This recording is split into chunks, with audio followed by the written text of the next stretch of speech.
Hi everybody, welcome to the week 2 summer session Q&A. So when I do Facebook Live in these Facebook groups, I have my phone here in front of me and then I have my computer over here. So I always like to go in and check to be sure that I'm live. And I'm actually going to I'm launching a new version of my full course. Hey Lynn! And it's going to be a fully live course and it starts on September 11th and I'll be telling you more about that next week. And I'm actually going to be moving the live videos to a different platform inside my site. They're going to be streaming inside my site and then I'll have a chat box on the side. I think it's better way to connect because then I have more control over the video as opposed to Facebook, but I'll still do some Facebook Lives as well. Hey Fern! But it's just a little more, Facebook's always changing stuff and you never really know what they're going to allow you to do or not to do, so I'm excited to get it on my site. So let me give everybody a second to get here. There is construction outside my house on the streets. I don't know what they're doing out there, but it's been really loud. Hey guys, it's been really loud for the last 3 hours, like deafening loud with these like jackhammer tools. So it's quiet down right now, so I'm hoping it'll stay quiet for the duration of this live. There are a lot of questions in here and a lot of things we're going to cover. I'll probably be in here for 2 hours, and what I will do is I will kind of spend the first few minutes, probably like 15 minutes or so, just going over some of the ideas from week 2 and just some stuff I wanted to share, and then I'll go in and answer the questions. There's a ton of questions.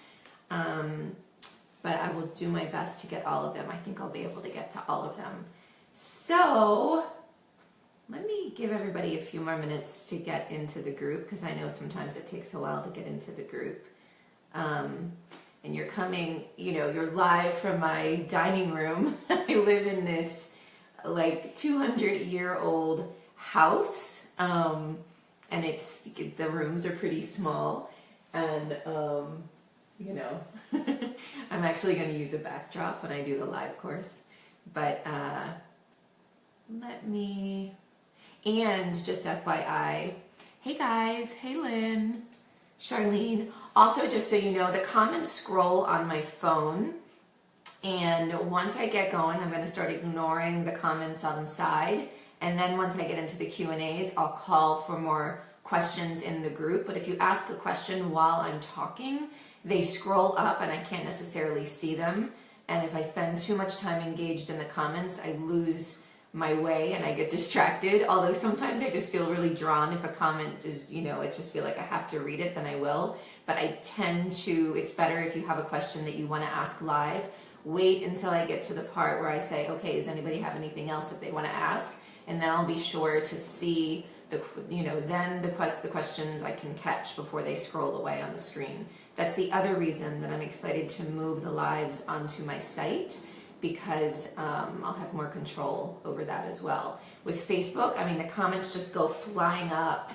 and I have yet to figure out how I can catch those. So I tend to go back in after the lives too and see if there's any questions I missed, and I try to address those after I go through the live. So let me pull up.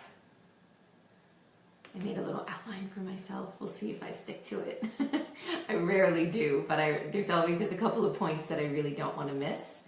And there's a lot of energy in this group, and I know when you start inner work and you start to understand how you're not supporting yourself, how you tear yourself up or beat yourself up, how you are creating some of this in your own life. Actually, you're creating all of it in your own life and taking full responsibility for yourself and your health and your thoughts and your beliefs is a huge, huge step.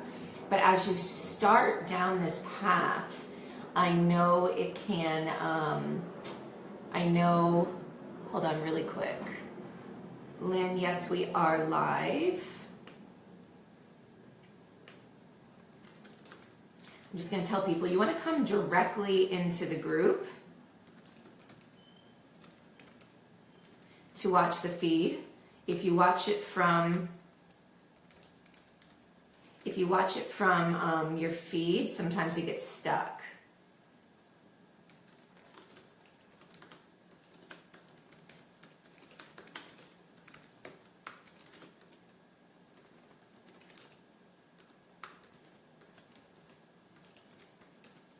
I always want to remind people of that.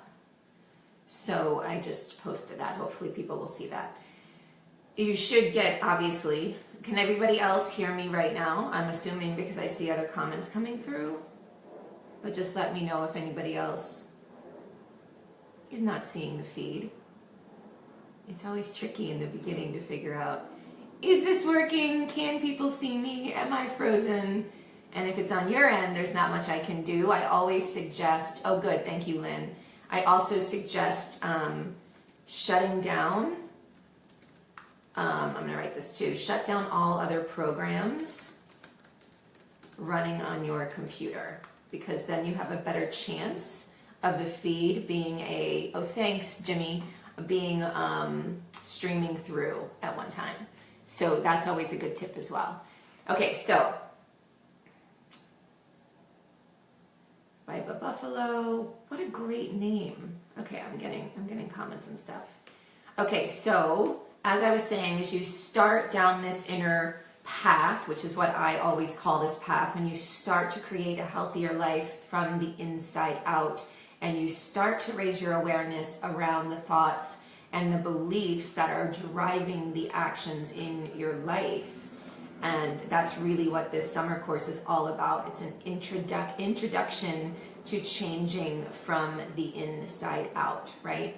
And it's an introduction to understanding how your own thoughts and your own beliefs really, really are what create the actions in your life. And no amount of action is going to make up for thoughts and beliefs that don't support you. And that is why you have so many starts and stops. And I see a lot of people in this group who are still in that action place where you want to, find the action that you're convinced is going to help you make a change. You want to find the right plan. You want to find the right exercise. And you are thinking that it's the action that you need to change. And this path and the way that that this works is that you actually do some inner work first. You start to understand this whole process and sort of the big picture of how this works, and you start to get back into a place of your heart, because in your heart and in a place where you're not lost in fear and you're not lost in worry and you're not coming to this from a place of fear, because most of the posts I see about, has anybody tried this plan? Has this worked for you? I'm trying to do this exercise thing and it's worked before, but I'm not sure if it worked again. I'm searching for what to do next. I'm concerned about how much I should weigh. Is it okay for me to have a goal weight? All of these kind of questions and inquiries, which are perfectly fine, but they're all driven from an anxious, fearful place. And when you are in this anxious and fearful place, it is difficult to access the wisdom and the intuition and the answers inside of you. You're blocked off from all of the information that you actually need that will help you find the path that's going to feel the best for you. And think about it like this. I'm 46, so when the internet first came around, it was the dial-up that we used to use, right? And it would take a really long time to connect, and it was slow, and you had to kind of sit there and wait, and it took a while to be able to get the information that you want and the answers that you want. And when you are coming at your journey with health and your weight from a place of fear, it's like the same thing. It's like you're trying to use dial-up connection to get information, and it's slow, and it's painful, and it's confusing, and you often feel lost. But when you take the time to do this inner work first, and you move yourself out of fear, and into a better feeling place, an empowered place, what happens is you get into the space where you're using high speed connection, and you're able to find your answers, and you're able to connect to your heart, and you're able to start connecting to your body and intuitively get in touch with what's going to work best for you. So this really is a different approach. It's about taking some time, taking the energy to start doing the inner work first, and to start feeling better first, and to start understanding yourself better, and to start supporting yourself, and then finding what feels right for you next, and getting curious about what feels right for you, and getting curious about what feels like the intuitive, more a way to lose weight and to change your health with ease. And it's a totally different approach. It is not what most of the diet plans and most of the things out there, they're very focused on fear. They're very clued into this fear of do this and you'll get this result and everything will be awesome. And when we're in fear, it's so easy to want to jump on that latest thing. But from my experience and from all the clients I've worked with, and I've worked with thousands of clients at this point, and there's a lot of people who have gone through this process with me at this point. I've done it myself, and now I've walked a bunch of clients through it as well, and I've done tons of free courses as well. And my experience is that when you take the time to support yourself first and to heal yourself, that this starts to unfold in a much more natural way. You start to naturally understand what is the next best step for you. So I just want to put that out there, and I also want to put this out there. This is the beginning of this path for you, right? This is an introduction to inner work. And so I want you to keep reminding yourself that you're exactly where you need to be with this. It is often, we start to look at our thoughts, we start to think about how we feel, we start to understand our beliefs, and sometimes we can get really worked up in wanting to change these things immediately, and we get kind of panicked about how am I going to shift these beliefs, and oh my gosh, I can't believe I do this to myself. And we can get ourselves into this place of panic, or we can beat ourselves up for how we're treating ourselves. I did that. But I want to remind you that you did not get here in a couple of days or a couple of weeks, right? And so you're not necessarily going to instantly turn this all around in a couple of days. This is a process of understanding yourself and starting to know, the beliefs and the thoughts that drive you, and getting in touch with yourself and starting to support yourself. And know that just starting to raise your awareness is a huge, huge, huge first step. And it takes a lot of courage to look at yourself like this.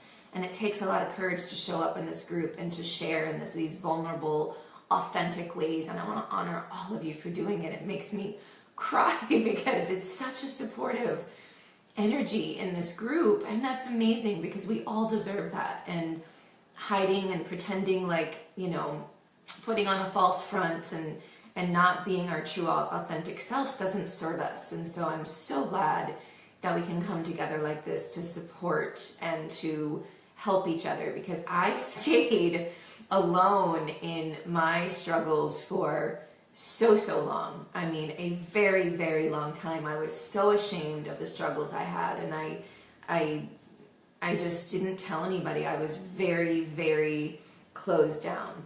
And so being able to share like this, it's amazing, and I love it.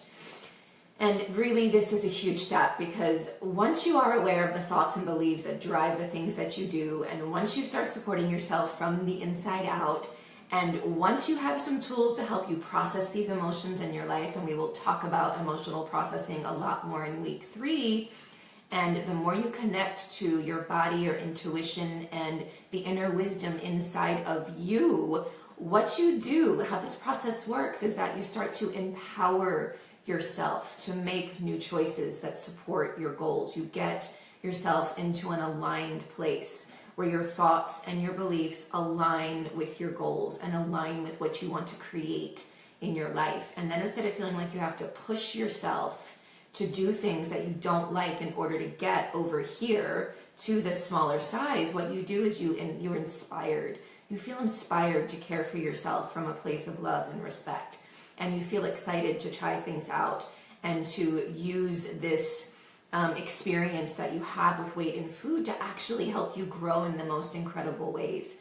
And I talk about this a lot in the full course that, you know, if we can learn to turn these struggles around and see these challenges as actually things that can help us, it changes everything, right? Because fighting these things in our life certainly isn't helping them change, isn't helping them shift, right? Isn't helping you get to where you want to be. So just think about turning it around and realize that this struggle with food can actually be a great teacher and guide in your life, because these emotional attachments you have to food, they're actually like a giant white flag. It's like you're screaming out to yourself, hey, there's something here that you need to look at and something that you want to heal and release. And I talk about this a lot in video 3, but I just want to plant this idea in your mind, because I want you to remember this as well. We often get into a victim point of view when we've been struggling with something for a long time. It feels like we don't have power. It feels like the food has power over us, or the alcohol has power over us, or the habits have power over us. And that's not true. And shifting into an empowered place gets you back into a place of choice, where you start to realize that you are at choice always. You can always make a new choice in the moment that you are in. And when you raise your awareness and you start to do this inner work, you get yourself into a place of empowerment where you're actually able to say, oh wait, I'm at choice here. I can take this path that I've taken 1,000 times before and I know where that leads, or I can try this new path, get curious about what's going to happen if I take this new path.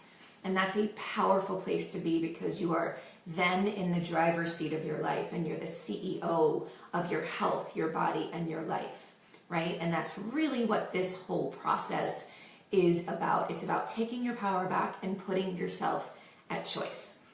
And again, the summer course is, an introduction to that. It's a process of getting to know yourself.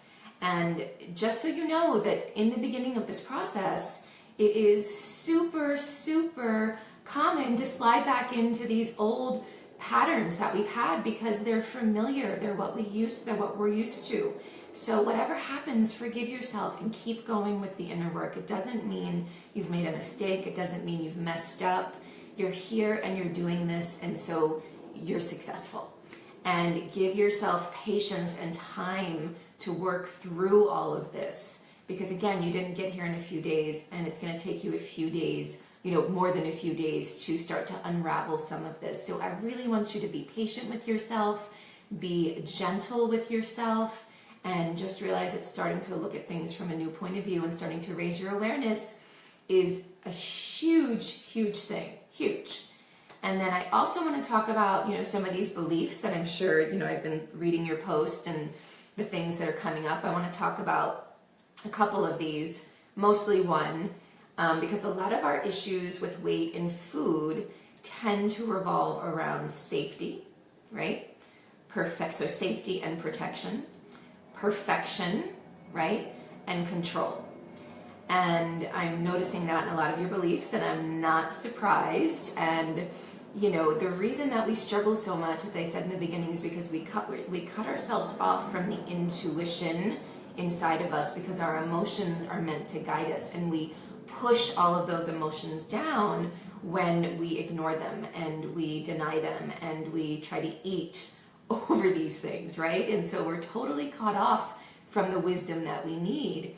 And the other thing that's really common for people in this kind of group is that we get caught up in other people's energy and emotions as well, right? And this happens for me, and I know it happens for a lot of you as well, and I see it in a lot of the posts, and it gets confusing and overwhelmed, because now you're trying to help them and fix them and change them, instead of what I call staying in your own lane. And this is so important. As you start this inner work, really try and focus on you, because trying to get everybody else around you to change or to get everybody to do what you're doing is exhausting. Really stay in your own lane and focus on what feels good for you, and know that this will unfold in a really beautiful way.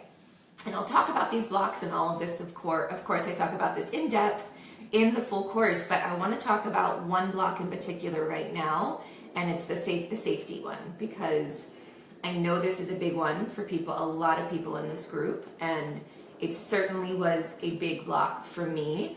And the reason safety and weight is so connected, there's a bunch of reasons why. One, obviously, when you have extra weight, you actually feel there's this false idea that you are more protected from the world. It's like padding from the world, right? And you can feel the need for this protection because you grew up in an abusive home. You were sexually abused as a child, or you were abused at some point in your life. You were raped at some point. You lived with somebody who was abusive to you. But it can also be if you were in a relationship where there was a lot of mental abuse, if you were in a relationship where somebody cheated on you or did something that made you feel very scared and very unsafe, this can lead to weight gain as well. Sometimes women who go through IVF are trying to go through all that intense fertility and then it fails. That makes you feel very unsafe, and that can lead to weight loss. And sometimes it can just be that, like me, you're very sensitive to the energy around you. You're a sensitive person, and you'll just know if you are, you'll know exactly what that feels like if you are. And so the world can feel like a very scary, very overwhelming place. There's so much going on. There's so much that we're being bombarded with the news and the wars, and just life in general can feel overwhelming, and we just didn't know how to handle the emotions that we felt. And it can also, the safety can also come from, not wanting to actually do the things in life that you want to do, which is why I like calling it, bigger life, because we think that if we lose the weight, we will have to start doing the things that we're scared to do. So whether that's dating, whether that's getting a new job or changing careers, whether that's starting to have kids, whatever it is that you're afraid to do, you use the weight to sort of protect you from those things that you feel scared or insecure or unsure about doing. So safety and protection can show up in so many different ways in this space of struggling with weight and food. I see it over and over and over again, and it certainly is a theme in my own life. And I just want to put this out there because it's so much easier to think about it this way, right? So first, I want you to have appreciation, really be thankful for the part of you that wants to keep you safe. Don't make that part of you wrong. Don't make that bad, right? This is just the part of you that is trying to keep you safe. And these subconscious beliefs, a lot of people in the psychology space will call this the inner child, right? It's the part of you that wants to keep you safe. And don't shame that part of you or make it wrong. Really have appreciation for that part of you that wants to keep you safe, right? And really start to be kind to that part of you and start to think about how you would speak to yourself if you were speaking to 7-year-old you or 9-year-old you or 10-year-old you. Lynn says, can you experience a delay to abuse? I was abused in almost every way, but did not have weight issues until now. Yes, so what will happen is if we are abused as a child and we don't have the consciousness or the mental capability to deal with that, we will just lock it away. We'll put it away to keep ourselves safe. And when you get to a certain point of your adulthood where you've raised your consciousness enough that you're ready to heal and deal with this stuff, then we will start to bring this stuff up. And if you start to bring this stuff up and you don't feel safe and you don't have the tools to deal with it, then you will start to put on weight as sort of a natural way to protect yourself. It's just sort of an instinctual thing, but when you're aware of this, you start to shift that. Lynn, does that make sense? Really, really common. And it's also very common that we are not aware that we're using weight to help us feel safe. And also know that we will bring stuff up exactly when we're ready to heal and deal with it. Our consciousness will keep us safe, right? You won't start to bring stuff up until you're ready to deal with it and you're ready to heal it. So yes. So anyway, as I was saying, start to just, and this is so, the stuff that we're going to be doing here is simple. It's just applying it, right? So I want you to start to think about how you would speak to 7, 10, 12-year-old you, whatever you comes to mind. And yeah, oftentimes we think we've dealt with it, but if we haven't actually done the emotional healing piece of it, it can come back up. And this is a very different approach. This is not psychiatry. This is not therapy where you go back in and deal with it that way. This is about dealing with the emotions that come up in the present here and now. Very different thing. Very different thing. And if you're struggling with this, you know that you want to heal this and you want to deal with this and you want to get past it. You'll just instinctually know. So don't shame yourself for thinking, I thought I already did this. Know that this, these other emotions are coming up now to be healed. If you hadn't done that other work before, Lynn, you couldn't be here now doing this work. So it's perfect. It's perfect. Everything that happens the way it's supposed to is what I always say. So anyway, going back to the younger you, I want you to start to really think about how you would speak to the younger you who doesn't feel safe, right? You can actually write a script for yourself. What are the things that you would tell that younger version of you? You can pull up a picture of you when you were young, because it's much easier to have compassion for yourself when you're imagining yourself as the young you. You would never talk to the young you the way you talk to yourself now, right? You just wouldn't, because when you look at that picture of you, you see the innocence and the beauty and the awesomeness of you. You're not lost in these ideas that you're not good enough or lovable or something, you're broken or whatever. You see yourself for who you really are. So you can pull up a picture of younger you. You can put it on your mirror, wherever it is to remind yourself, but you can pull it up and then actually write a little script for yourself about what you would tell the younger you to reassure yourself about this issue with not being safe, right? You would say things like, it's okay, I've got this, you don't have to worry about this anymore, you are safe, we're thriving, look at the life we're living now, right? Because these ideas that we're not safe, they're not really logical, right? Because we are safe, we're walking around, we're living our lives. It's just this old subconscious program that's running in the background. And when you start to reassure this part of yourself that is feeling scared, you start to relax and you start to feel better. So write a little script for yourself, telling yourself whatever it is that younger you would want to hear. And you can do this with any of your other false beliefs as well. I'm not good enough. What would you tell 7-year-old you who is saying this, right? What would you tell a 7-year-old who is saying, I don't deserve to be alive, or I'm not good enough, or I'm broken, or something's wrong with me? You would know exactly what to say. So I want you to really reach into that compassionate, loving part of you that would treat a young child with care and love. It's instinctual, especially for the people in this group. And start turning that around on yourself, right? Just start acknowledging to yourself that you are already safe, right? Start noticing that. Start playing that story. Start playing that tape. And you can also set a daily intention that it is safe for you to be in your body. Because when you're dealing with the issue of safety, we often, especially people in this group, will leave our body, which means we won't be in the present. We will be out of our body. We don't feel safe in our body. We don't feel at home in this body that we have, right? And reconnecting to your body and feeling safe in your body is going to make a huge impact on the struggles that you have with weight and food. So set a daily intention that it's safe to be in your body. And then, as I talked about in week 1, you can set alarms on your phone so that each, I do it an hour one time, at starting at 9 a.m., at 9 a.m., at 10 a.m., at 11 a.m., 12 a.m., all the way through the day. I'll set an alarm to go off. And, in each hour when the alarm goes in, I will check in with myself. And when you set the intention that it's safe to be in your body, when that alarm goes off, You can check in with yourself. How am I feeling mentally? How am I feeling emotionally? How am I feeling physically? Oh, you know what? I'm safe. I've been living all day today so far, and I'm still safe. I'm doing okay. I'm safe. Acknowledge that you're safe. Put your attention on the fact that you're safe.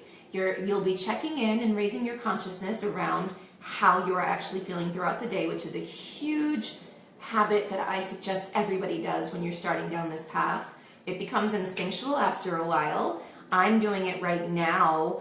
I'm doing it again right now because my dad passed away in June, and I've had a lot of emotional stuff come up, and it's been a difficult time for me. And so I'm setting those reminders for myself again now because I'm going through this difficult time.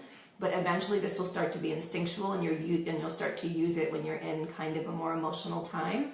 But now when you're starting down this inner path, setting alarms and reminding yourself to check in with yourself on the inside to see how you're doing is huge. And starting to put your attention on the fact that, oh yeah, I am safe. I am already keeping myself safe. It's such a big deal and really feel the gratitude for that. Really focus on the energy of the fact that you are keeping yourself safe.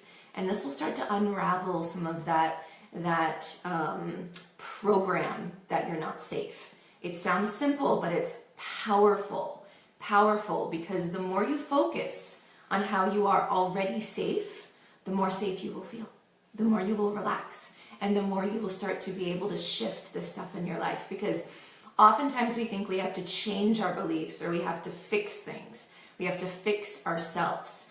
And it's really not necessarily that way.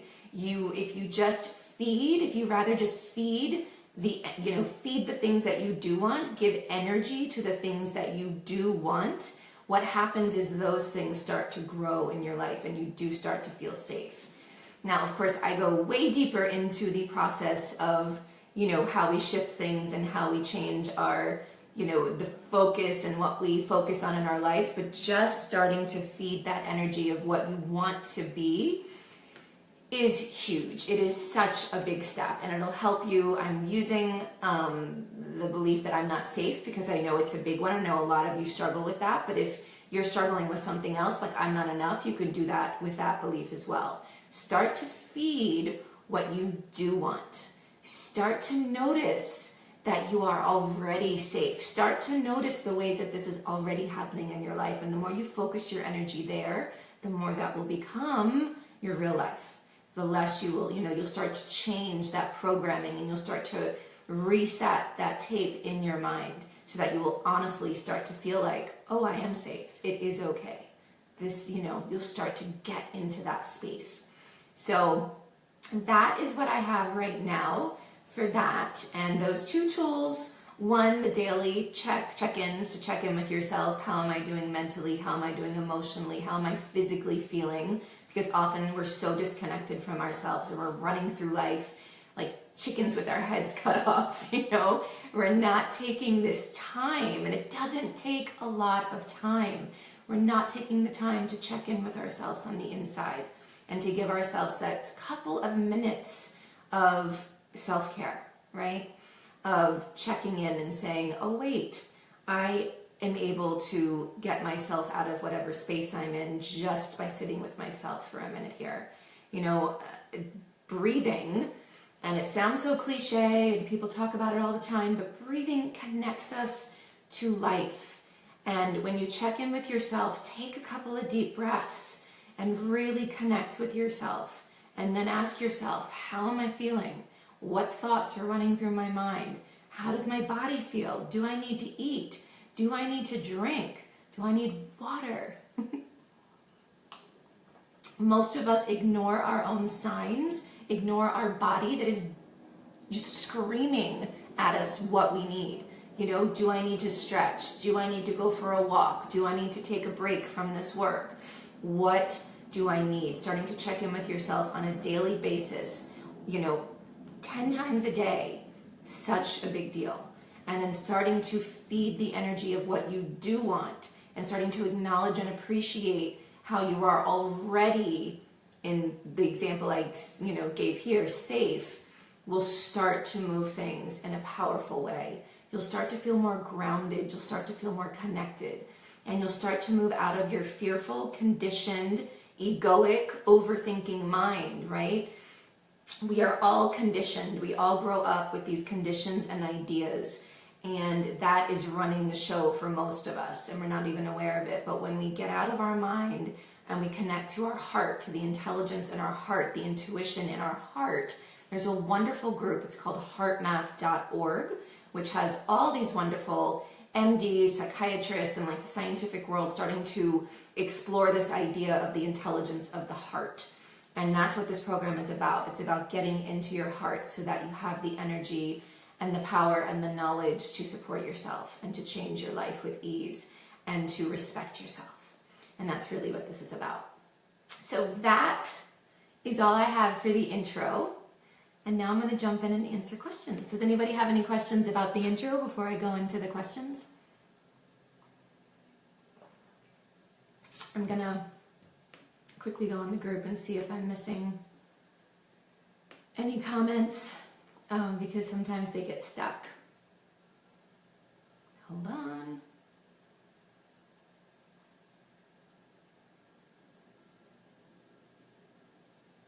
Okay, I don't see any other comments, so I'm just going to move right into the questions. I can't tell if the feed is stuck or not. Sometimes that happens. So I'll just jump right into the questions. Okay, so I'm going to go to the office hours post. Lisa says, I'm not sure if this makes sense, but how do you deal with limiting beliefs that are not really conscious thoughts? This week was extremely helpful to me as I realized that eating what I want when I want gives me satisfaction because somehow it feels like fighting back against being controlled as a result of some childhood stuff. If it isn't really a rational thought to begin with, how do I go about rationally healing or dealing with this thought? I don't want to continue to do this. I want to stop feeling that way, and it definitely no longer supports me, but just knowing that doesn't make the subconscious feeling go away. Okay, Lisa, most of our beliefs that are keeping us stuck are not logical or rational, right? Really, none of them are. They're all, they're not. And so it's okay that this isn't a rational, logical belief. And like I said in the beginning of the talk here, control is a big one. Control is a big one, and I grew up in a home where there was a lot of control around food as well, and I was totally rebelling against myself, rebelling against these food rules. And then I was creating the food rules in my own life, and then I was rebelling against myself, right? So when I lived with my parents, I would rebel against the food rules. I remember when I was in 8th grade, and I was going to the beach with a friend of mine, and my mom gave me money to, spend at the beach that week, and I was going to be away from my home and with my friend alone. And I took that money and I went to the store and I bought every kind of chip, Doritos, Fritos, sour cream and onion, barbecue. We're talking like 10 bags of chips because I wasn't allowed to have those foods in my house. And here I was, free in the world for the first time with money. And I went and I stocked up on like 10 bags of chips and I hid them in the closet of the house I was staying at the beach. And when everybody was at the beach, I would come up from the beach and eat massive amounts of chips. Because for me, I was rebelling against what my against these rules in my house. So really, really common, and that's okay. You know what I mean? Like really be gentle with yourself as you start to pull up some of this stuff that is keeping you stuck. Start to realize that this is, whatever it is for you, be gentle with yourself and don't shame yourself for these things. It's all okay. And then I want you to go back and I want you to listen to the beginning of this live here, where I talk about feeding what you do want. Because in your case here, you just need to feed the idea that you actually are at choice. You don't have to fight back when you're putting yourself at choice. And what most of us do is we recreate these situations of control in our life by putting ourselves on restrictive diets.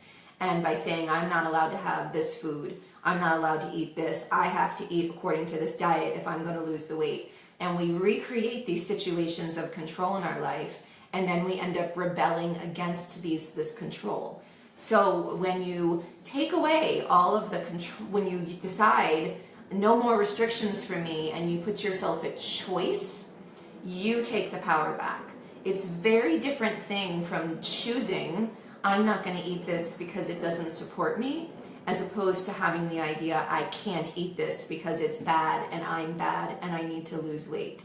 Really two different mindsets.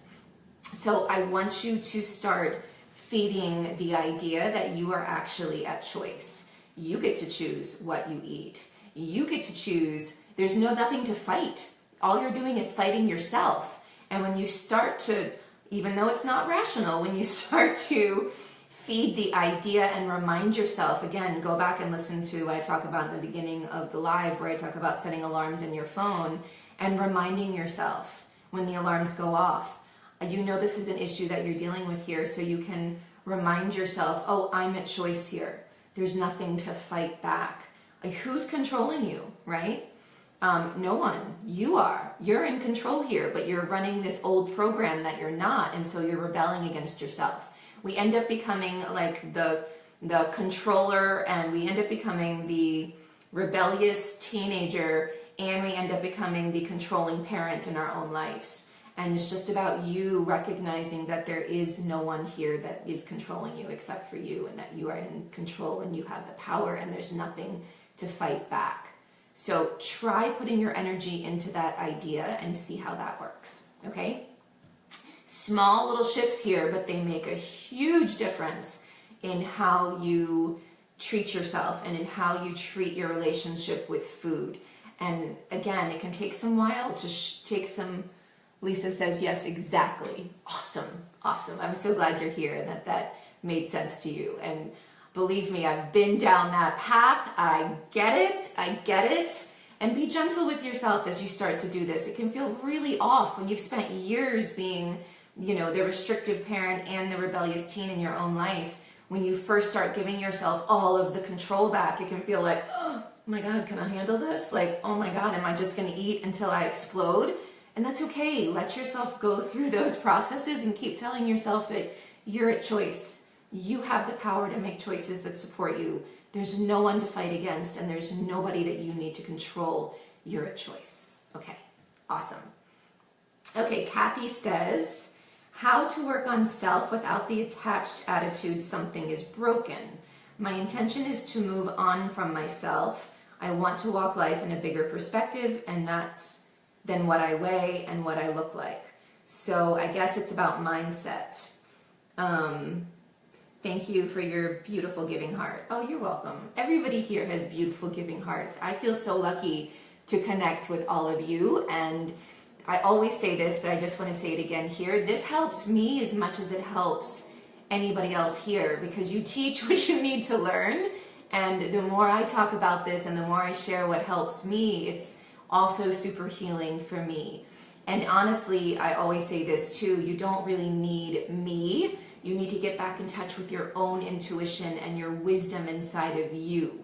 And I'm just here to help guide you back to that. So always pay attention to what resonates for you. If I say something and it doesn't resonate, doesn't feel right to you, pay attention to that. That means that what I'm saying is not your truth. You know what feels right for you. You know what is your truth, right? I'm here to reflect that back for you, but if I'm off and I'm not getting it and I'm not feeling it right, let me know, and then we'll keep exploring it until it feels right. So I want to put that out there. So how do you work on yourself with the attached attitude something is broken? Okay, so here is how I like to think of this. So instead of thinking that something's wrong with you, I like to think of this process as actually clearing off the conditions and the false beliefs and the things that you've been conditioned to believe about yourself to reveal more of the real you. Because you are perfect and awesome and enough and amazing exactly the way you are. You really want to get in touch with the you underneath all of this fear. And that is why I like the exercise that I do in video 1, which is to imagine somebody that you love, a daughter, an aunt, a sister, whoever, And then imagine that person has gained 10 pounds, 20 pounds, 100 pounds, whatever it is. And then ask yourself if you would love that person any less because of the weight. The answer is always no. You love that person because of their being, their spirit, who they are. You might be worried about them, you might be concerned about them, but you would not love them any less. You love their spirit and their being. And this process is about revealing more of the real you, the true you. In video 3, I talk about this a little bit. I talk about higher self. And that's always a term that confuses me. But now I like to, but now it helps me to think of this process as getting in touch with my higher self. And I think of my higher self as my true self. It's the me that isn't clouded by fear. It's the me that isn't weighed down by conditioning and beliefs and this idea that I'm broken or I'm flawed or something's wrong with me. Like my true self, the me, again, that's why I tell people to pull up pictures of them when they were young, because when you were young, you knew that intuitively. Before somebody told you something was wrong with you, you knew that you were worthwhile. You knew that you were awesome. Watch kids, they are naturally and they are embodying their higher self. They've yet to be conditioned the way that we are. They've yet to be started to believe these ideas that something's wrong with them. They know they're awesome.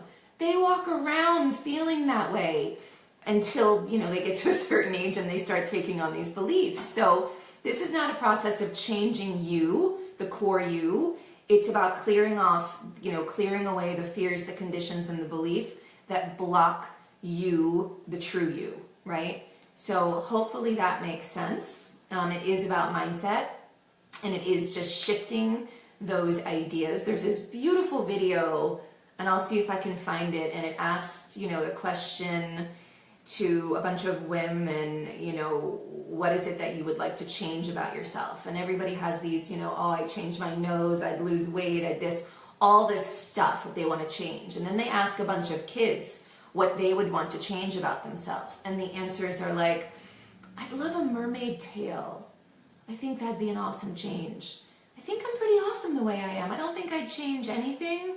Maybe wings so I could fly. The answers are so different. And that's because children are much more in touch with their true self. And us adults, especially if we have been telling ourselves these crazy stories for many years, are not in touch with our true selves. We are believing these lies about ourselves. And so it is not about changing you, it's about getting back in touch with the real you, right? Underneath all this conditioning and this fear, and that's what this process is all about. Great question.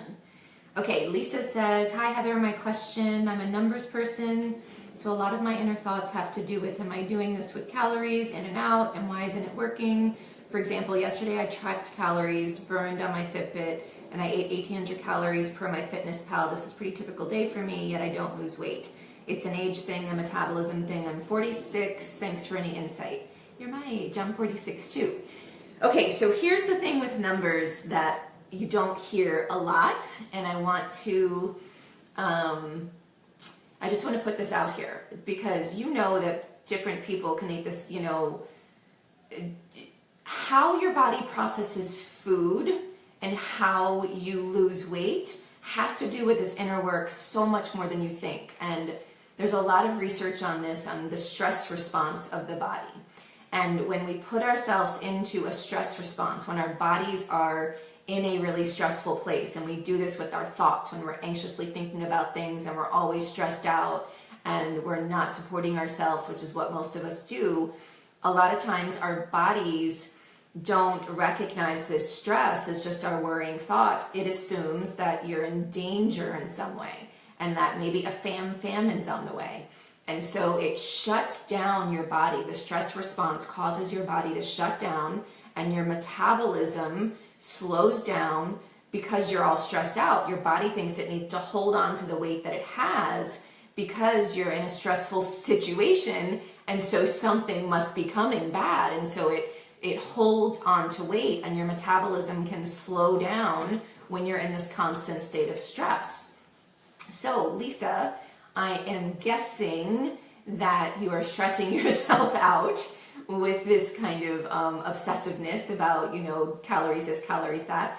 And if you're a numbers person, that's okay. Like, use what works for you. But when you do this inner work and you get yourself into a more relaxed place with food and your body and yourself, your body relaxes, your metabolism speeds up, your body gets back into balance, you feel safe, you feel like you take care of yourself, you're empowered, you're a choice, and the body starts to release weight at a much faster rate because it isn't all stressed out and scared. So something to think about, and another reason why inner work is so important. This is being talked about more and more, and actually, what's the website? Harvard, in some free class that I did, there was a website, one of these, big schools with their big nutrition programs and weight programs, and they actually spent a lot of time talking about this stress response and how the stress response affects our weight, and how stress is one of the most detrimental things for our health, including weight. So again, another reason why inner work is so important and not talked about near enough. You hear about it more now, but not near as much as I wish we would hear about it. Taking care of ourselves, so important.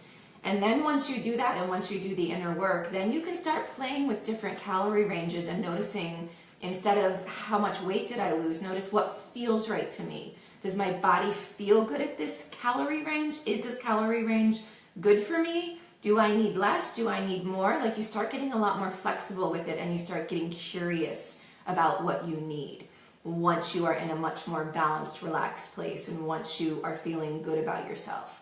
So that's sort of the process of the full course, is that we don't even talk about food and what to eat until like module 3, because doing it when you're in a stressed out place just causes more stress. So something to think about. Okay, and then Anne says, how do I learn to believe that you're lovable, are worth it your entire life if you had a mother who hated your very existence? I'm sure that my situation is unique, so I don't want to take up a lot of time from other questions, but this is the first thing that I have found that it might help me. I pray for my mother, but had to cut her out of my life or my well-being. I do not want to have contact with her again, but I would like to figure out how to stop repeating mistakes. Wrong mates that treat me like my mother did, fear of trying, because if I fail, then I prove that she was right and I'm worthless. Okay, Anna, thank you so much for your post and for sharing this, and you're not alone in this.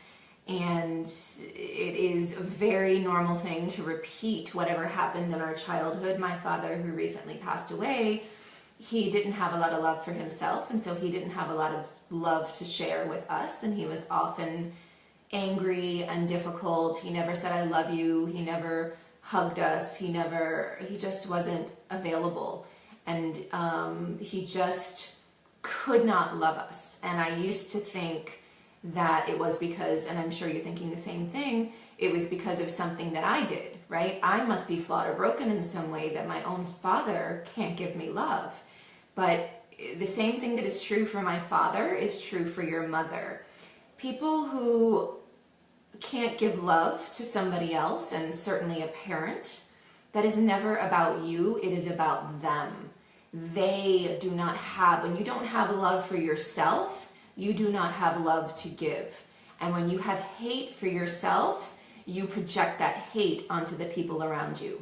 And starting to open your mind up to the idea that it doesn't matter what your mom thought of you or how your mom treated you, you have the ability to treat yourself with love and care. Start asking yourself, what is it that you would have wanted your mother to say to you? How is it that you would have wanted your mother to treat you? And then start treating yourself like that.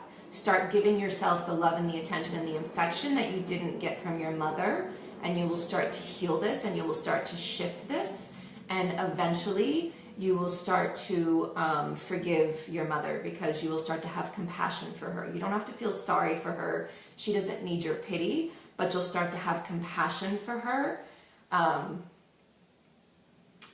It's hard because my dad just died, and I finally realized after he died, that he really he did the best he could. He really did. He was in so much pain in his whole life. And, ooh, sorry. And when he was in the hospital for about a month before he died, and I had the last conversation with him, and he kept asking me for forgiveness, which was such a gift, because we never went down that path before, and I had learned to forgive him way before that, but he was doing the best that he could, and even though the best he could didn't always feel like that great, for him it was the best he could do, because he had a very difficult childhood, and I'm guessing that your mother, sorry, also had a difficult childhood. And so when you can start to have compassion for that and realize that somebody who treats somebody else with so much hate, they are filled with so much hate themselves. And they are doing the best that they can, even if the best they can is horrible. True for my dad, true for your mom. And as you start to, Maureen says, but sometimes even your parent is so toxic to be around. Absolutely, and making boundaries for yourself, which I had to learn how to do with my dad, and I talk a lot about in my full program.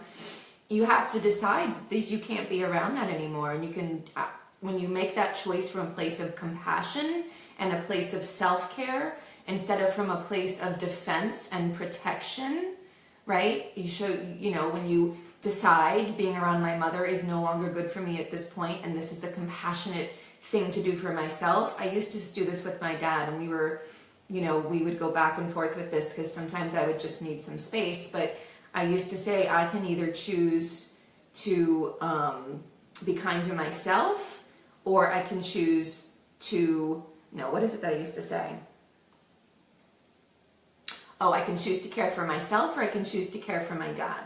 And I would always choose to care for myself first, because if I didn't care for myself first, I wouldn't have anything to give to my dad. And sometimes I would have to put space between us, because it would be, either I hurt my dad by not being a part of his life right now, or I hurt myself because being around him is too toxic and too difficult and unravels me, and I'm not ready to deal with this yet. And the longer I've been on this path, the easier it was to deal with him.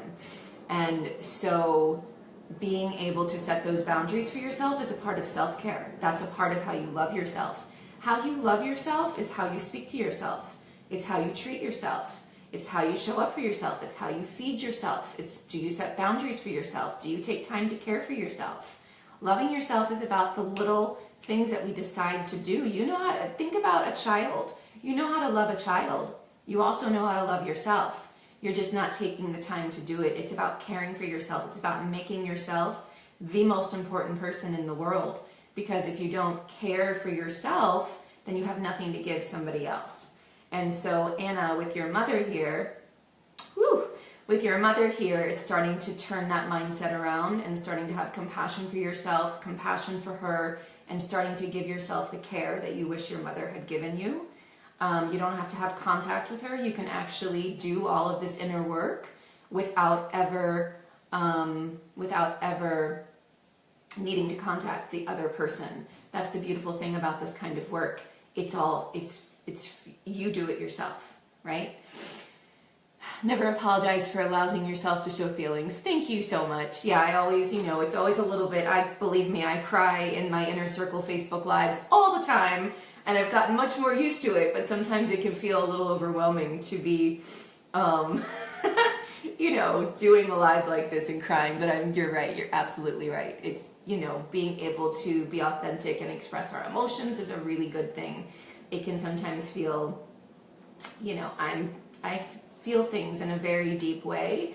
And with my dad just passing away, there's a lot of emotions that have come up. And you're absolutely right. There's no shame in that. And it's a beautiful thing to share and connect in this way. So thank you so much for that. Everybody here is so sweet and awesome. All right, let me go on to the other questions.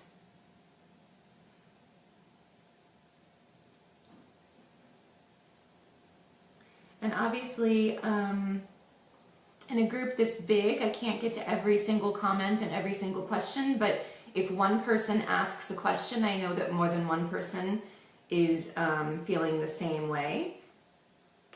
So usually questions get by listening to Facebook Lives like this, you'll find that you'll get the answer to the question, even if I don't directly answer the question that you ask, if that makes sense. Okay, Lisa says, I had a lifelong need to lose weight as I'm at an unhealthy weight and have some health issues. I feel a lot of internal and external pressure to lose as much as I can, as quickly as I can. As I weighed myself this morning and felt some big negative emotions all day, my mind buzzed with negative chatter, as well as the thoughts of what plan should I be on to lose faster. I know this is not helpful, and the pressure I feel to lose it fast drives me to make rash and unhelpful eating choices. How do I change the need to fix the scale with a new eating plan? Okay, Lisa, for you, also go back and watch the beginning of this live where I talk about how what you're doing here is very common. You're trying to fix what's going on with you with an action. And you're trying to choose an action from a place of fear. And so you're going to be choosing fearful actions, and then you're not going to be able to stick with them, and it's not going to stick. And so try this. You've already, I'm guessing, been down this path of choosing from a fearful place and putting this pressure on yourself to lose many, many, many times, right? So just take a few minutes to write out what the opposite of that would be like. What it would be like to just care for yourself and to think about making choices from a place of health instead of a place of weight loss. Just start to play with those ideas, and getting it onto, actually writing it out is much better, because when we just think about these things, they're a little bit foggy, a little bit esoteric, they're not as real. But when we take the time to write things down, and writing by hand always gets you into your heart faster, it starts to open up your mind a little bit. So just start to brainstorm, Lisa, the idea of what if I took the pressure off? What if I put the scale away for a little while and started to tune into choosing supportive thoughts for myself, started to tune into what my body needs, started to tune into what feels good for me, started to make the inner work the most important thing, started to make self-care and self-support much, much more important than finding a diet plan. And then after a couple weeks of not getting on the scale and doing inner work, then seeing how you feel. And if you decide to put the scale away for a little while, don't use this as a chance to just check out. A lot of times people will put the scale away and will just be like, oh, okay, I guess I can do whatever. And they won't empower themselves to make choices that are good for them. It's about taking your power back from the scale. And I had to do this many years ago because I used to let the scale dictate how I felt about myself. If the scale said this, it was a good day. If the scale said this, it was a bad day, right? It's like this obsessive thing with the scale. And for me, I had to take my power back from the scale. And I had to start accepting myself no matter what the scale said. And so just start to brainstorm those ideas and see what works for you. And then you'll start to form a relationship with your scale that helps you, and a relationship with your scale that serves you. Right now, you're becoming a victim to the scale. You're becoming a victim to the weight. Put yourself in the driver's seat of your life and decide that supporting yourself and trying out this inner work is much, much more important to you. Feeling good. Make feeling good be your main goal for the day. Make that be the most important thing for the day, and it'll drive your energy in new ways. Okay? So that is what I suggest for that.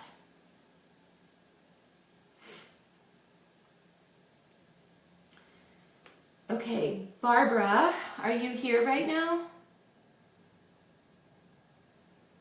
Because this question I'd really much rather move through if you were here. So let me know if you're here, and then I'll come back to this question with you. And if you're not, I'll go through the question anyway, but it'd be easier for me to work through this with you if you were here. Okay, this is embarrassing. Donna says, this is embarrassing, but I have a question.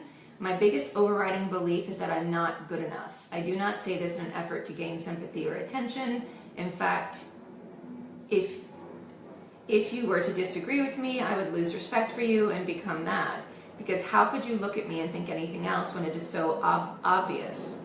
Would I say the negative things I say to myself or anyone else? Of course not. But then they are not me. I don't say this in a halting, sad manner, but rather a brisk, matter-of-fact one. In much in much the same tone as I could say ice is cold, fire is hot, the sky is blue, and the grass is green. It has always been a part of me, so I'm doing this hard inner work, and I do believe it. I do believe in it, but there's this nagging doubt that it is a lie, that maybe it can work for everyone else but not me, because I'm not good enough or worthy enough, and therein lies my question. How do I turn that lie into a truth? Yes, water can eventually erode stone, but I don't have hundreds of years. Anyone know any shortcuts? Okay, first off, Donna, there really aren't the shortcut. The shortcut is to accept yourself, which is hard to do when you think you're not worthwhile, but it actually is the shortcut. And here are a couple of things that I suggest that I want you to think about. So I heard this the other day, and it's the idea that if you exist, if you are alive and you're reading, you're writing this post and you're listening to me talk, so you are alive, you exist. If you exist, you are enough. It's that simple, right? The universe or life or God or whatever you want to think of it as does not make mistakes, right? Just like if there's a tree, I'm looking at a tree outside of my window right here. It exists, so it's enough. It is here. You cannot change the fact that you exist. And if you exist, you're enough. And when you fight that idea, you're like literally fighting the universal life force, right? And it's sort of this idea, and Einstein said this, and I'm going to totally muck this up, and I can't think of the exact quote, but it's like, you have to decide if you live in a loving world or you live in a harsh world. Let me look that up because that's completely not what he said.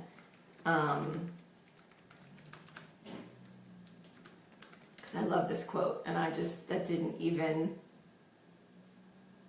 make any sense. It's something like you have to decide. Okay, here it is. I love this. I love this. Okay, so the most important decision we make is whether we believe we live in a friendly or hostile universe. And I love how Einstein is putting that power on each of us. He's not saying, I'm saying this is a friendly or a hostile universe. He's saying that we get to choose which of those things is true. So I, for one, would like to believe that this is a friendly universe that we live in. And as being a part of the universe, as being here, as being a person who's speaking, then if I'm a part of the universe, then I am enough because I exist. And when you fight that idea, it just means you're fighting existence and life in general. And I say this a lot in my full program as well, where I do Facebook Lives all the time.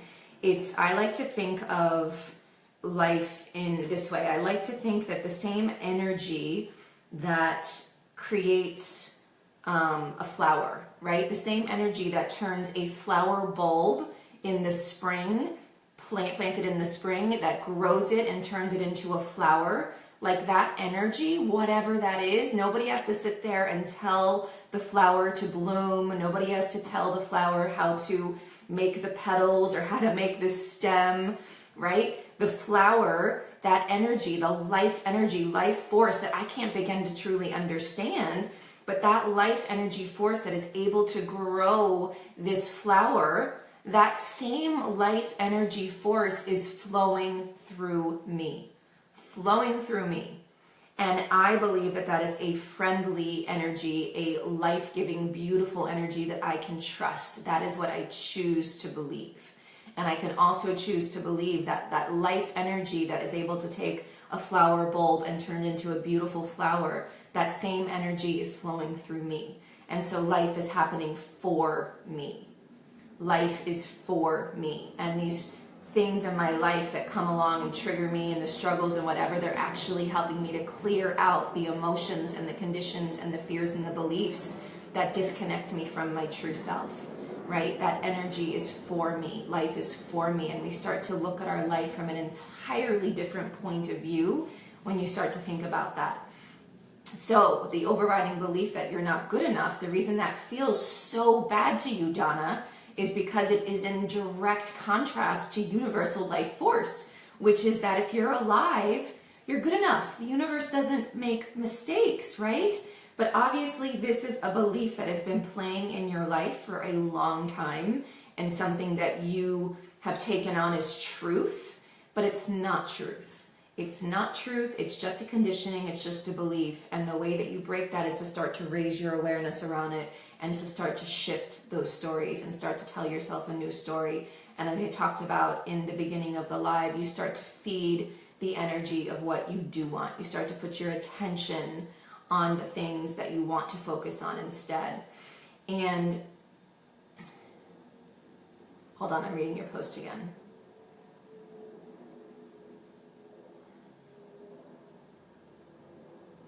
All right, Donna, just see how this lands for you.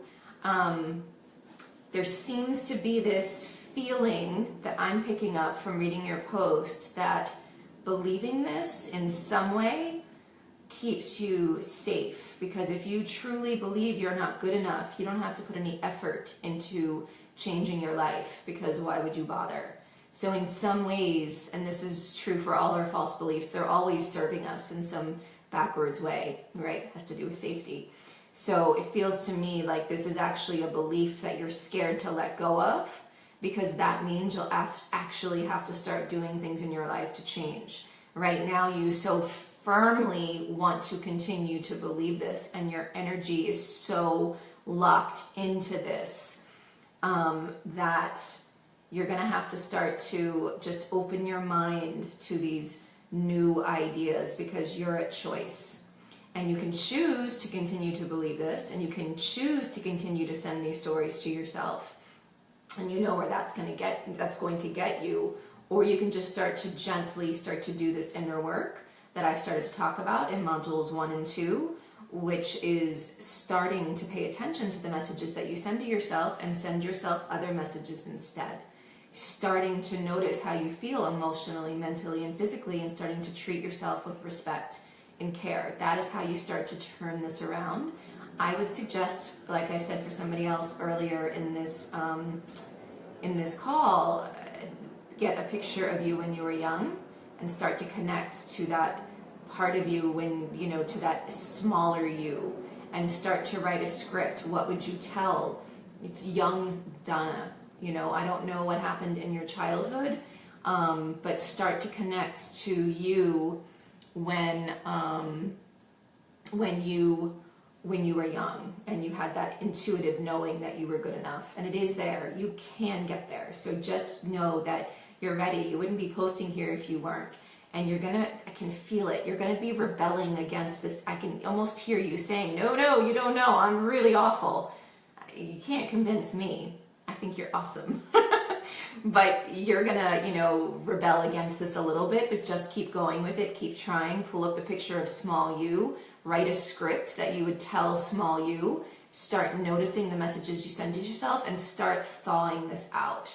This feels like frozen ice. Thaw it out. Moment to moment thing, okay?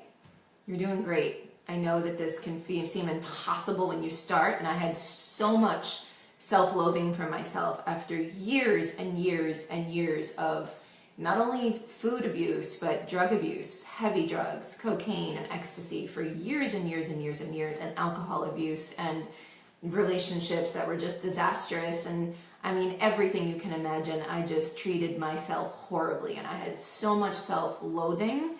And anybody can turn the ship around, and you do it a moment at a time.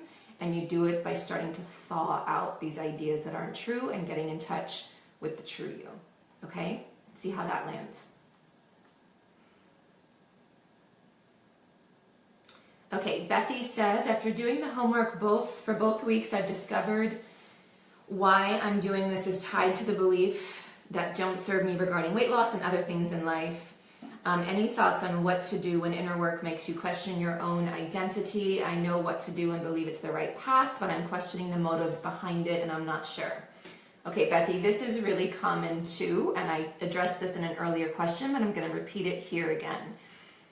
We are often so used to these patterns and these beliefs and this conditioning, these fears are such a normal part of our life that when we start to change ourselves, it can feel a little bit jarring because you have no idea who you will be if you aren't struggling with food and weight or whatever it is you struggle with. Like your identity, or you think that your personality, your identity is so tied up into these struggles. And I understand that completely.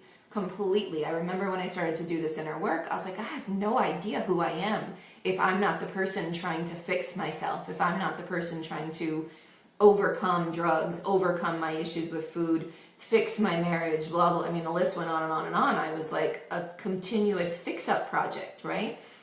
And so I didn't know who I was if I wasn't the person who is trying to, if I wasn't that person. But I'm going to go back to this idea that you're not these fears and these beliefs and these struggles. You're not the struggle. You are underneath all of that conditioning and all of that fear. And this is not about changing the core you. It is about clearing off these, clearing out these beliefs and these fears and these things that keep you stuck so that the true you can start to shine through. And your true identity, because you are not this fear, you are love, right? The true you can start to shine through, and you'll naturally start to,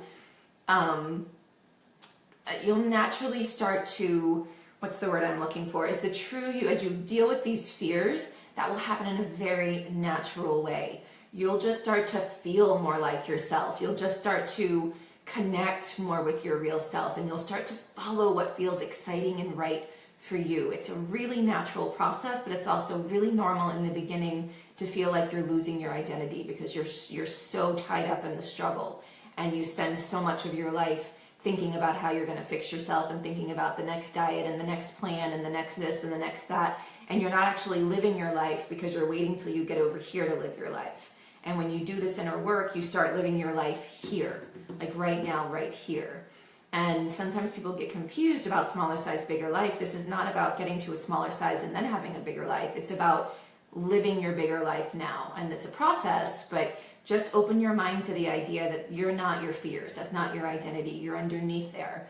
Your true self, your higher self, whatever you want to call it, the you that you were when you were 6 or 7 or whatever age you were, when you were free and open to life before we were conditioned in the way that we are from, and you can grow up with parents that are perfectly loving, but they have all their own conditioning that they're passing on to you, and then we get it from our parents and our teachers, and goodness knows that in the world of food and weight loss, we are conditioned like crazy, right? But once you clear all that out, you start connecting to the true you, you will realize that you're not your fears. So there's really no fear in that, but I understand that. So thank you for posting that.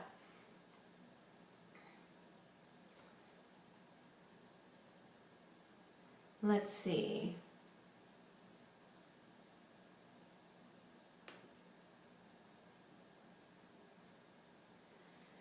Okay, Nora says, and Barbara, Barbara, it's like there's not and there's one A missing in your name, so I'm not sure if I'm saying it right, but I still haven't seen a comment from you, so I'm going to keep going and then I'll answer your question last if you're still not here. So Nora says, I weighed myself today, not my heaviest, so I'm at least looking at the positive side. My question is it okay to have a goal weight in mind doing this program?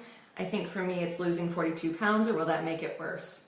Okay, Nora, there's no good or bad or right or wrong. I want to put that out there for you. This is not about one path and this is the path and everybody has to follow the same path. Not at all. And I talk about that in the post about the Weight Watchers, because there's only the path that feels good for you. So ask yourself, does having a goal weight in mind make you feel good, or does it make you feel inspired? Does thinking about that goal weight make you feel open, right? Ooh, that feels good. Or does it make you feel contracted because it feels like a long way away, right? So start to get in touch with the answers and things that feel right for you. That's a much, much better way to go about all of this and to go about life. And so this is a really good opportunity for you to try that out. And start to think about, what if I make, just gonna throw this out there, what if I make my goal today feeling good, feeling good about the choices I make, feeling good about the thoughts I send to myself, feeling good about how I feel. And by the way, when you start to do this inner work, we can often start to get obsessive about our thoughts. And instead, I want you to really just focus on how you feel. Because when you feel good, you're naturally thinking thoughts that make you feel good. And when you feel bad, that's a sign that you're not. So just start paying attention to how you feel and make feeling good the number one goal in your life. And then Nora, ask yourself, how does setting a weight goal make you feel? And then do what feels right for you. If it feels heavy, probably wouldn't do it. If it makes you feel inspired, go for it. Test it out, get curious about it, see what works for you. Because there isn't one thing, there's just what resonates for you, what feels good for you.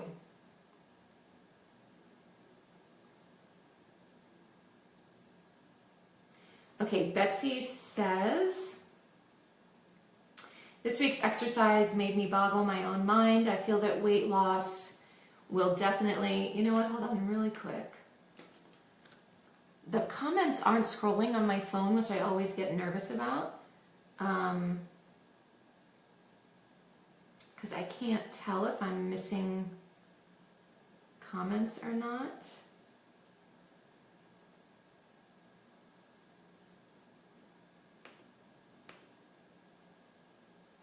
Let me see, I think I can tell who's here.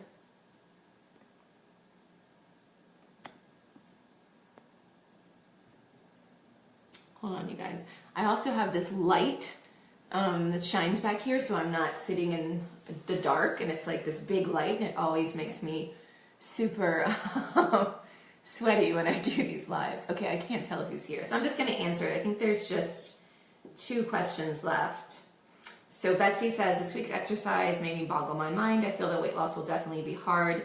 It will make me feel deprived. It will make me feel like a failure when I can't stick to it. I also feel like weight loss will force me to be more social and start to date again.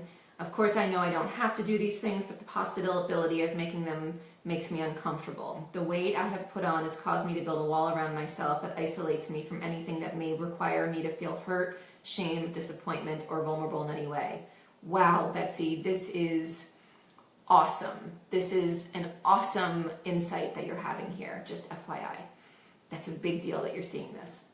It's a blessing and a curse. If you don't feel, you don't hurt. But if you don't hurt, you don't live. You don't live. You need both the ups and downs to experience the fullness of life, right? I would say yes.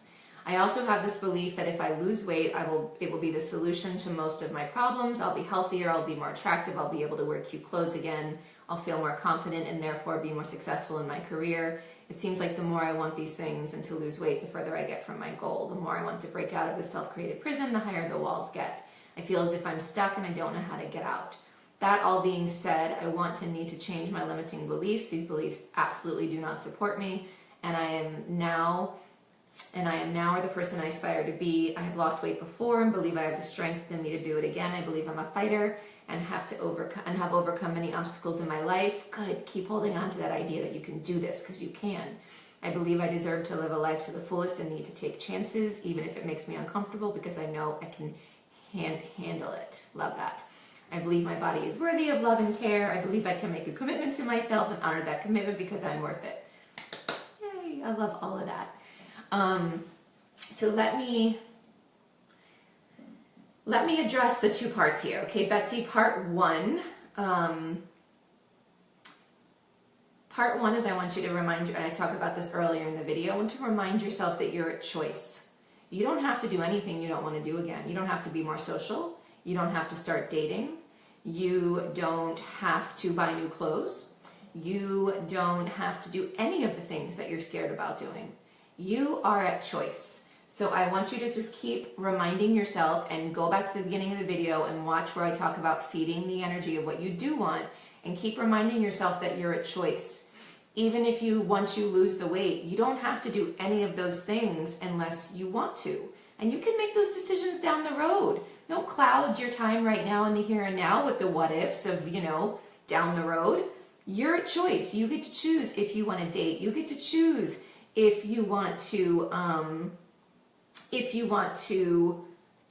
do any of the things that you talk about here when you lose the weight. And you say, of course I don't have to do those things, but the possibility of them makes me uncomfortable. So tell yourself you're a choice. And if you lose the weight and dating makes you feel uncomfortable, you can choose not to do that. Keep reminding yourself that you are at choice here. Feed that energy so that you start creating that idea in your life, and it'll make you feel less protective, right? When you know you're at choice, you take your power back. And when you have your power, you recognize that you get to choose what you do. It's all up to you. And then this idea that once you lose the weight, all of your problems will be solved. I can tell you this for sure, that from personal experience and from the many clients I've worked with, that when we set this idea up that once we, oh, hi Kate, so good to see you. That once we lose the weight, everything will magically be better. This is never the case. If you do not feel secure and confident and good about yourself now, you're not going to suddenly magically feel good and secure and confident about yourself just because you're in a smaller size. You might convince yourself that that's the truth, but the truth is how you feel on the inside has nothing to do with what's going on the outside. And when you make this inner work, when you focus your energy on making yourself feel good now and empowering yourself now, and you make the journey on the way to your goal weight a good feeling one, you feel good and confident when you get there. It's never about once I get there it'll be like this. It's about empowering yourself now and on the journey, so that when you get to the smaller size, you actually are already doing all those things that you think you're going to do once you lose the weight. Otherwise, you get caught in this thing of waiting on the weight, which is what you're doing here. And you create this huge pressure around yourself and around this weight loss. And then you, like you said, you create the prison and the walls get higher and higher and higher. So starting to shift your mindset on these things and starting to do this inner work and starting to support yourself is the best way to break through all of this, because you don't have to believe these things. We get to choose what we believe. And so I want you to keep reminding yourself of that just because you believe these things, and it's awesome that you're making yourself aware of what you believe, you get to choose if you want to continue to believe those things. And you can feed the energy of what you do want. You can start to feed the energy of what you do want in your life, which is to have choice, which is to be empowered, which is to live a life that makes you feel good now. Your problems, there are so many people I know who have gotten to the size they want to be, and they feel more awful than they felt when they were at the higher weight. So it is not about the size. I know we try and play that game with ourselves, that everything will just be magically better once we're in a smaller size. No, everything is better when we start shifting ourselves from the inside and we start living a bigger life right now, and we start taking care of ourselves right now. Okay? So that is my answer to that. And I love all of these beliefs down here. Start feeding those ideas, Betsy, these ideas that you're strong and that this is possible for you and you have the ability to do this and you're worthy. Feed those ideas. Start putting your attention on those ideas. When you notice that old story playing, shift it. Start to write a new story of what you want, like literally write it out by hand, because like I said, when we're just thinking about these things, it's like kind of foggy and not that solid, but when we write it down and then we read that other story that we want, we read the other thing that we want to feed, that, and we put our attention on it, that becomes more real for us. Okay. I think Barbara, I think that's the only question I have left, so let me go up to that one next. It's about your mother. Okay, the truth of where I am in this moment. I'm working at keeping my intuitive eating and loving myself separate from the deep hurt my mom has continued to inflict on me. My mom is 90 and our relationship has been challenging my whole life. I've been determined to create something resembling a loving relationship with her for about 30 years. I've read many books on the subjects of mothers and daughters and spiritual growth, and I'm an eternal optimist. I'm just going to throw this out here really quick. Barbara, what about being determined to create a loving relationship with yourself. That's something you have full control over.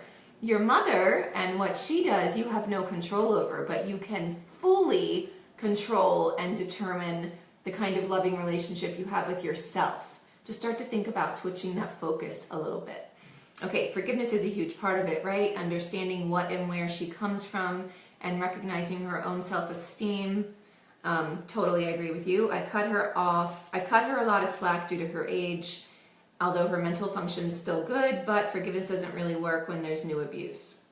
Twice this past year, she has gone way out of bounds and attacked me with yelling and cruel name calling, and it's been for reasons like me standing up for my 12-year-old niece, and she's starting this when she started this soul-sucking behavior. You're taking on just throwing this out there too, you're taking on the emotional baggage of your 12-year-old niece as well. And it's just something to think about. So twice this past year, and anytime we take on somebody else's emotional stuff, it gets us confused. I'm not saying that we shouldn't stand up for people that are being abused, but I'm just saying that just be careful of getting yourself emotionally over involved with taking on somebody else's emotions, right? So it's been 3 weeks since the last episode, and I'm formulating what I'll say to her because I need to explain to her in the kindest way why I can't be around her. I'm working on balancing my guilt and need to protect myself. I'm sick of thinking about it and how to solve it. I know it's a part of the baggage I need to drop. The good news is I have a 46-year-old twin daughters with whom I have excellent and loving relationships. Awesome. I'm happy and fulfilled. Life is great except for the issue, which is compartmentalized, and I'm grateful for this group. All right, so Barbara, I want you to go back and watch, first off, watch the big, I think it's Anna who asked a question about her mom, and I want you to go back and watch that part of this video first, because I talk about how we don't have control over how our parents treat us. We don't have control over the things they say or what they do. We don't have control over anybody, really. But what we do have control of is how we respond. What we do have control of is cleaning up our side of the street, right? Because what's happening with your mom is that you're getting into these conflicts with her, and I'm guessing you're having these large emotional responses because this is triggering not only what's going on in the here and now, but it's triggering the years and years and years of this conflicting relationship. And so in the moment when you're having this struggle with her, and even now as you continue to think about it, you're bringing up all these other emotions that you have yet to process and release. And in video 3, I talk about how to process and release emotions. And as you do that, you'll get yourself into a clearer space, and you'll start to be able to see this with clarity, and you'll start to realize that you don't have to defend yourself from your mom. You just need to start changing your point of view and realizing that you don't have to control your mom or change your mom. You just have to take care of yourself and take care of your own emotional responses, and realize that your mom at 90, I'm guessing she's not going to change at this point. And when you start to have compassion for yourself and start to realize that your mom can't give you something that she doesn't have. And for whatever reason, your mom may think that this is her way. She may have been taught that being hard on somebody is how you love somebody. So for her, this may be her way of expressing love. And if it doesn't work for you, then setting compassionate boundaries for yourself and finding ways to take care of yourself is what you do have control of. And there's a couple things I want to point out here. It feels like there's a very strong energy of you wanting to show your mom and prove to your mom that she's wrong and that her behavior is wrong. And I'm guessing that's because of all these unprocessed emotions that you've yet to have. And that's keeping you stuck, because trying to prove to your mother that she's wrong, and she's not going to be convinced, I'm guessing, at this point that she's wrong. I don't think she's going to suddenly turn into somebody different. I don't know, but ask yourself if that's serving you, right? Because this idea of trying to you're putting yourself into a victim perpetrator situation here. Right now, your mom is the perpetrator. She's the bully. She's the mean one. You have to defend people from her. You have to defend yourself from her. You're making yourself a victim. You don't mean to, but you're making yourself a victim in this relationship with her. And what I want you to do, what would help, and see if this resonates with you, is I want you to take your power back in the relationship. And how you do that is how you take care of yourself and how you set boundaries that work for you. So with my dad, and I talked about this in last week's live, but I'll just repeat it here because it works really well here. My dad and I did this little song and dance with my dad for many years. And when my dad was in the hospital, and he was in the hospital, I don't know, 25 times the last 15 years of his life. And oftentimes I would go to visit him in the hospital, and he was very angry for being in the hospital and very frustrated and in a lot of pain. And he would inevitably treat the nurses terribly. He would say rude things to them. He would yell at them. He would just be awful to them, these wonderful women who were trying to take care of them. And I would be mortified.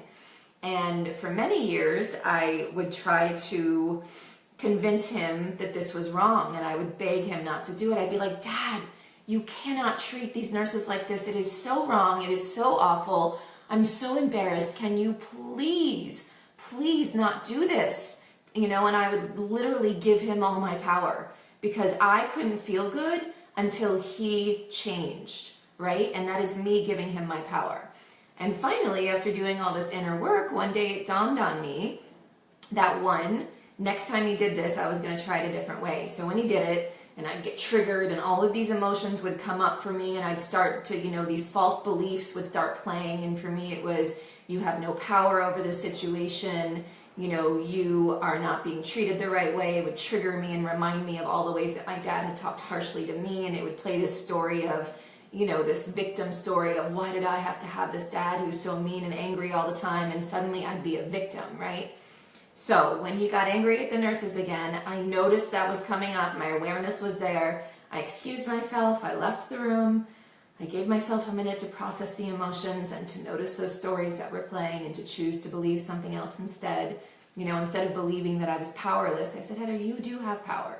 You have the power to take care of yourself. You have the power to choose a different path for yourself. You do have more power here than you realize. Your dad's doing the best he can. He's in a lot of pain. Okay, and I just gave myself to process these emotions and talk myself into a better place, right? Then I went back in the room and I said this. I said, you know what, Dad? When you talk to the nurses that way, and my emotions were in check. I wasn't shaming him. I wasn't trying to make him wrong. I was just being very clear and factual. When you treat the nurses that way, it makes me feel really uncomfortable. And if you do it again, I'm just letting you know that I'm going to leave. That's just what I'm going to do. And of course, immediately, what are you talking about? I didn't treat anybody anyway. I don't even know what you're talking about. And he wanted to get into this battle about it, about him not being wrong or right or whatever. I just said, Dad, I'm just letting you know what I'm going to do. It's okay. I know you're in a lot of pain. This is just this is just what I'm going to do.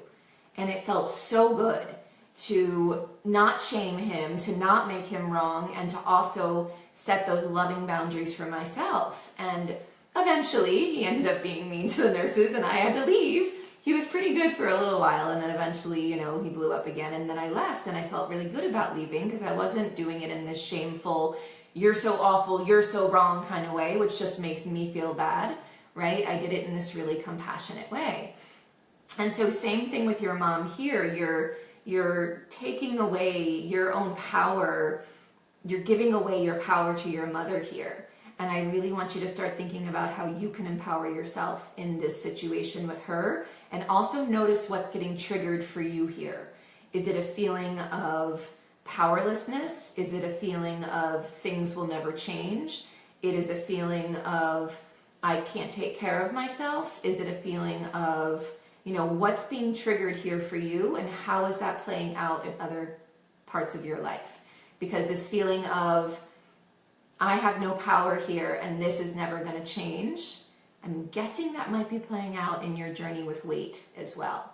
So see if you can kind of connect those dots. And when we start to use these uncomfortable situations to understand ourselves better and to look at the beliefs that are playing out here. Because whenever we're triggered, we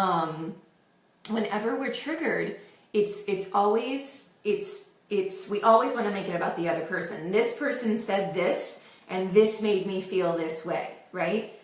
Victim, perpetrator.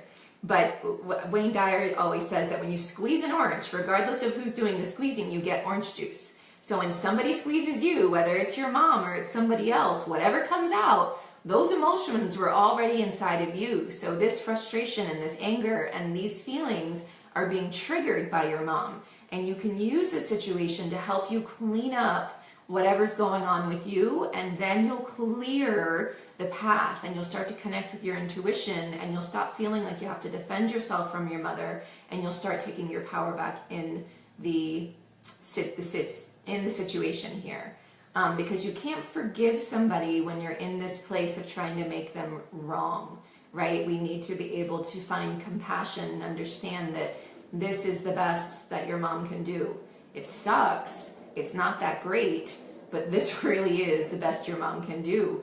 And the other thing that helped me was learning more about how my dad grew up, because my dad had a very abusive childhood that I didn't know about for a long time. And when I learned that, it helped me to understand him and to understand why he was this way, and it gave me compassion for him.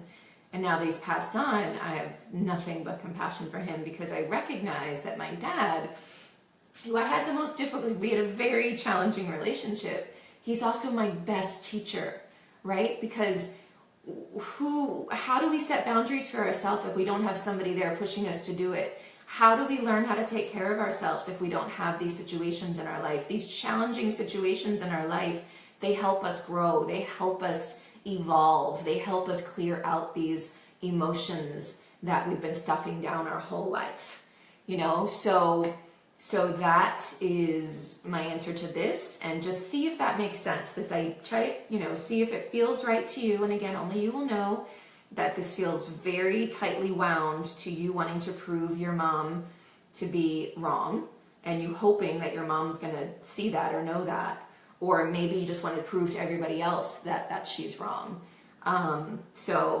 And see if you can start to unloosen that a little bit and realize that that's not really getting you anywhere.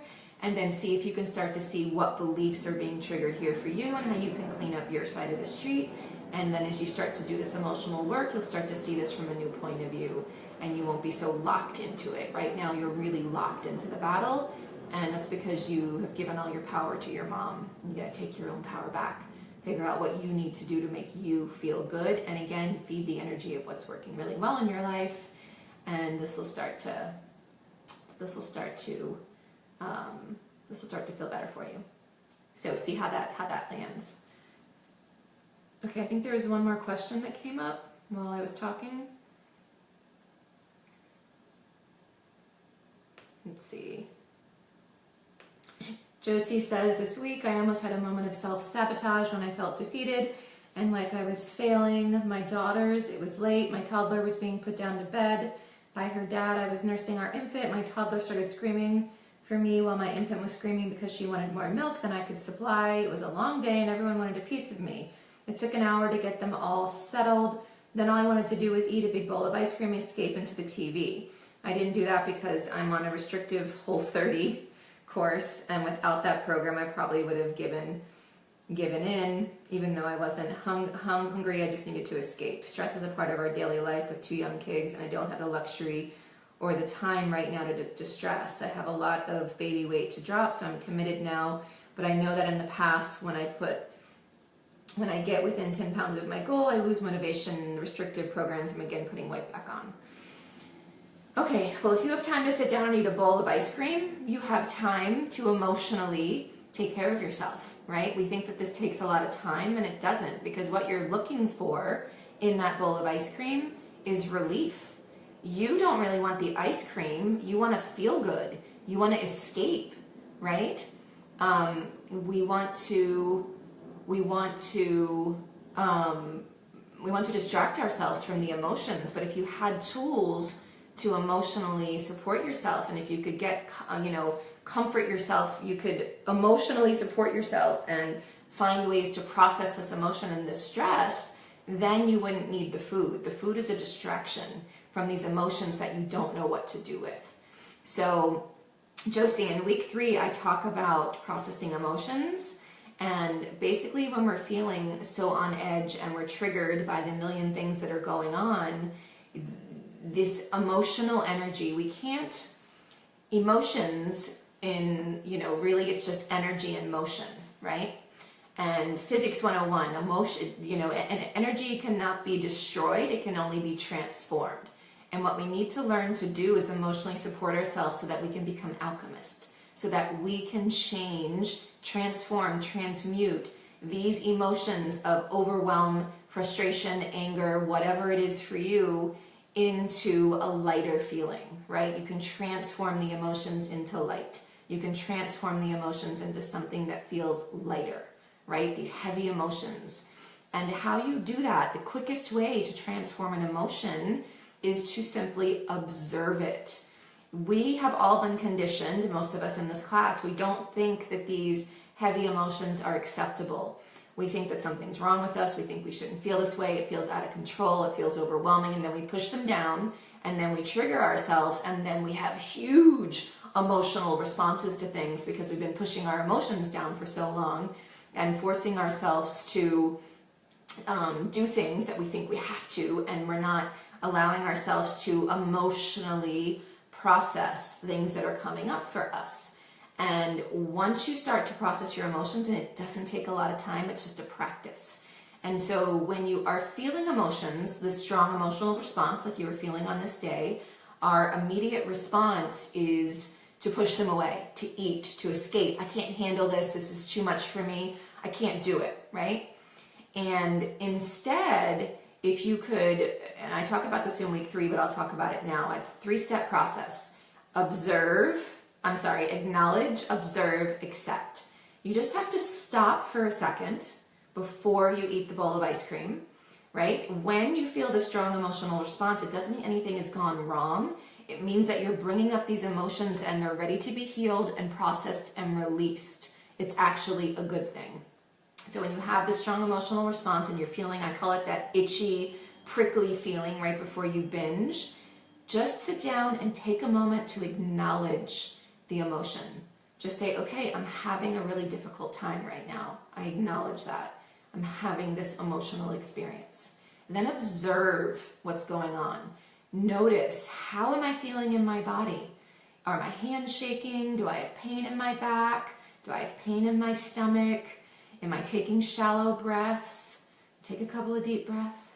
Notice, observe what's going on in your body.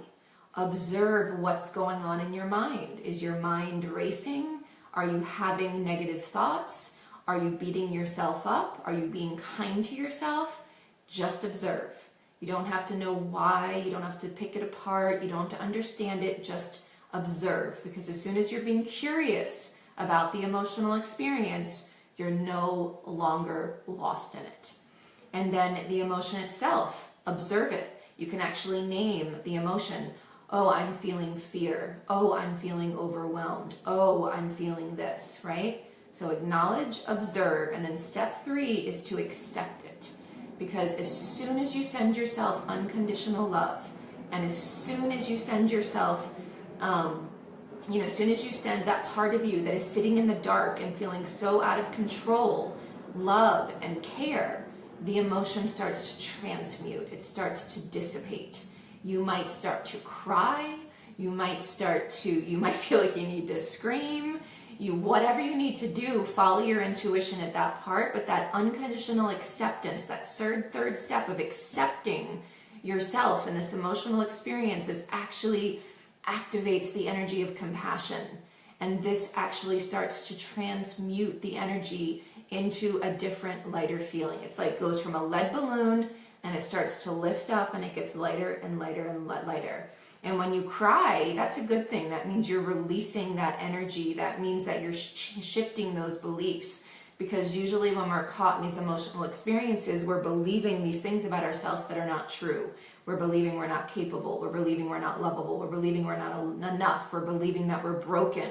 We're believing that we are not capable of caring for ourselves. And when you take the time to process these emotions, they transform. It's a super simple process, and it's a practice. It's going to feel really awkward at first. It's going to feel scary to lean into these emotions. But when you do, you'll transform them. And most of us try and change the action, right? Instead of eating this bowl of ice cream, I'm going to go for a walk. But we don't process the darn emotions, and then we're just going for a walk feeling completely stressed out. You have to deal with the thoughts and the beliefs and the things that are driving us to those actions in the first place. That's what this inner work is all about. And emotionally supporting yourself and emotionally processing emotions is actually not hard. It's just a process. And again, if you have time to sit down and eat ice cream, you have time to do this quick little 3-step process so that you get your emotional needs met, and just play with it and see what feels right for you. But again, sending yourself unconditional love. Once you observe the emotion, I always put my hands over my heart and I say, I'm feeling really fearful and overwhelmed, and that's okay. That's okay. You'll be amazed at how different you start to feel when you start to accept these emotions and you start to accept yourself. That's self-care, that's self-love, that's powerful, and that helps you to transform and transmute these emotions so that you don't have to stuff them down with food. Just try it, see how it goes, see how it feels. This is powerful work, and you're not just healing the emotions that are coming up in this time here and now. When we get really strong emotional responses, we have to process all the emotions that we suppress our whole life, right? They eventually have to come up to get processed. So these things trigger lots of other old past emotions as well. And when you take the time to care for yourself and to process these emotions, it changes everything. It no longer becomes about the food, it becomes about self-care. And you'll know when you finish processing an emotion, because you'll feel lighter, you'll feel better, you'll feel like, oh wait, I am powerful. I do have the power to take care of myself. And here's another way to think about emotions, and I talk about this in video 3 as well. When we're feeling really, really bad and really rotten, what this actually means is that we are believing things that our higher self, or our true self, the part of us that knows that we deserve love and care, we're believing things that our higher self doesn't agree with, right? So when we're believing that we're not capable, that we're trapped, that life is awful, that you don't have any control, your higher self doesn't agree with you. And so it's like it's sending you these bad emotions, like a phone call, like, hey, this isn't true, pick up, let's heal these emotions and get back into an aligned space. So then once we process the emotions, we're back into an aligned space, and we're feeling good, we're feeling powerful, we're feeling like we took care of ourselves, and then you feel good because your higher self agrees with what you're thinking and believing about yourself. So it's all about the beliefs and the thoughts that are driving all of this to begin with, and this is how we take care of ourselves and how we bring up those beliefs and shine a light on them so that we're able to transform them, right? We don't run away from these things, we lean into them. That's how we change. That's how we grow, not by stuffing it down, not by pretending it doesn't exist, but by walking up to the lion. I always say, walking up to the lion. There's a book I read many years ago, and I'm forgetting the name right now, but the author would say, the lion gets its strength from your fear. As soon as you walk up to the lion loses its power. And it's like it's like when you're a kid and you think that there's a ghost in the closet, that there's something hiding under the bed. As soon as you look under the bed, you realize there's nothing there, and there's nothing there to fear anyway. So it's walking up to the lion. It's walking up to your fears and turning them around and transforming them, changing the energy. And that's really what this work is all about. And hopefully that helps. Hopefully that makes sense. I talk about this a lot in video 3. So I think we often have to hear these things over and over and over again, because we're literally reprogramming these old tapes. So don't be alarmed if you hear this and then you forget. Don't be alarmed if you forget to do this inner work. And it's like a habit and a practice, and you just have to get into the habit of doing this. And that's really what this course is about. It's what my full course is about, because again, it takes time to unwind these things. It takes time. So have patience with yourself and just know that if this resonates with you, if it feels right for you, then it's your truth, right? If it doesn't feel right, then just forget it. Take what works for you and forget the rest. But if it feels right for you, if it like gives you that open feeling of, oh yeah, then that's good. That means it's resonating for you and that it's your truth, because you can always feel that. Your emotions are guidance. They're guidance. They're letting you know when you're aligned with your truth and when you're not aligned with your truth. And the true you, the you that's not, bogged down by fear and conditioning, the true you knows that you're lovable and worthy and awesome exactly the way you are, and that you're powerful and capable of taking care of yourself and creating positive changes in your life and changing your relationship with food. And that's really what this is about connecting with the true you, finding the answers within. And that's why this inner work is so powerful, and it's about so much more than weight and food. And I think of weight and food as just like, it's like a door. It's a door to this incredible inner journey where you change everything about your life in a positive way by just changing how you see things and how you focus on things. And I love the Einstein. I am always quoting Einstein because it always makes sense. Einstein says you can't solve your problems with the same mindset that got you here. And that's really what this inner work is all about. It's about shifting your mindset, shifting your point of view so that you're able to show up for yourself in really empowered ways and put yourself at choice. Okay, I think that's it. I think I've answered all the questions. Thank you so much for being here. I appreciate it so much. I'll be back here again next week for week 3. Again, week 3 is really about these emotions. I go into the stuff I talked about today. And then I'm opening enrollment for the full course next week as well, so you'll get all the information and details about that. And I'm giving a resource list so that if you can't join the full course, you have information to continue this inner journey on your own. Because once you know this stuff, once you understand what's keeping you stuck, you can't unknow it, right? It's like you can't unknow this stuff, and you can, continuing to explore this and continuing to support yourself is the most powerful thing you can do in your life.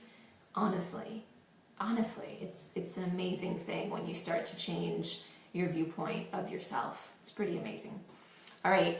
Thank you so much. I appreciate all of you being here so much more. And yeah, I'm super excited to tell you guys about the full course, because for the first time ever, I've been running this course for 4 years.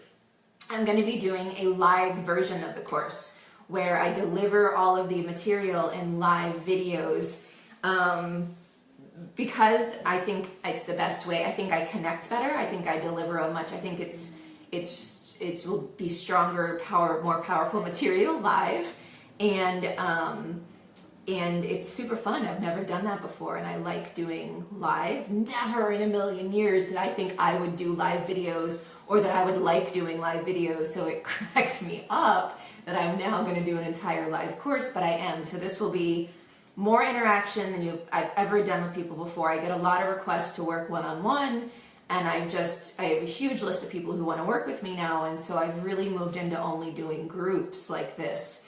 And if this feels like a good fit for you, if this is working for you, the group work, and for some people it won't, and that's okay, then you'll definitely like the full course as well. But because I'll be doing the whole course live, it'll be a lot of interaction with me.